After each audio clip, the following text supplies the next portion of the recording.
Assalamu alaikum and Ramadan Mubarak. It is imperative we all understand the moment we are in. Following the genocide in Gaza, which in fact continues under the media radar as we speak, there is now a concentrated effort to do two things. One is claim that Zionists are victims of aggression using the anti-Semitism and Holocaust cards. And two is distract attention from the war crimes and genocide by remanufacturing the old boogeyman of Sharia law takeover and other anti-Muslim tropes in hopes that they draw the attention of the American public and their ire. This puts Muslim communities and their institutions in the crosshairs. CAIR-Chicago, however, remains vigilant at the forefront of both fronts of this war, exposing these tactics and fighting them. Our impactful lawsuits against key tentacles of this anti-Muslim demonization machine, like Canary Mission, Stop Anti-Semitism, and CJA, Chicago Jewish Alliance, move forward as the only sort of lawsuits of this caliber nationwide. There is a bite to our bark. We stand up for Muslim employees, students, and educators who have faced doxing, censorship, and professional retaliation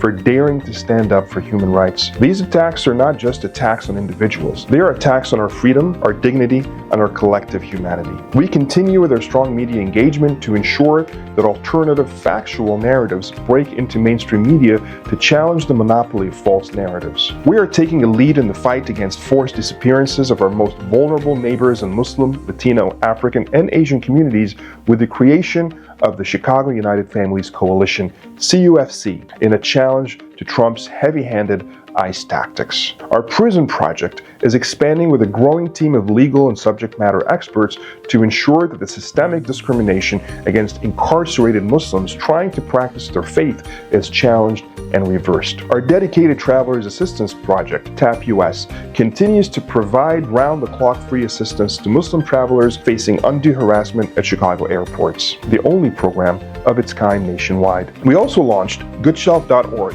as a standalone project to work with public libraries to ensure proper and fair representation of Islam and Muslims on their bookshelves, frequented by our neighbors and co-workers. The American Muslim Legal Ecosystem, AMLE, was launched along with MLFA, a first-of-its-kind, full online comprehensive legal directory. Suing universities that seek to suppress freedom of speech and conscience of Muslims and pro-justice students is important, and we're doing it. And these are just a handful of initiatives among dozens more. Our track record is clear. Our victories add up. Only with your support, after God's will, can we continue to fill critical vacuums no other organization touches. Invest an inch with us, and we'll go a mile, inshallah. This holy month, our Ramadan goal is 700,000. Will you double up your support to help us continue to fight double standards? Your zakat-eligible, tax-deductible donation makes our work possible.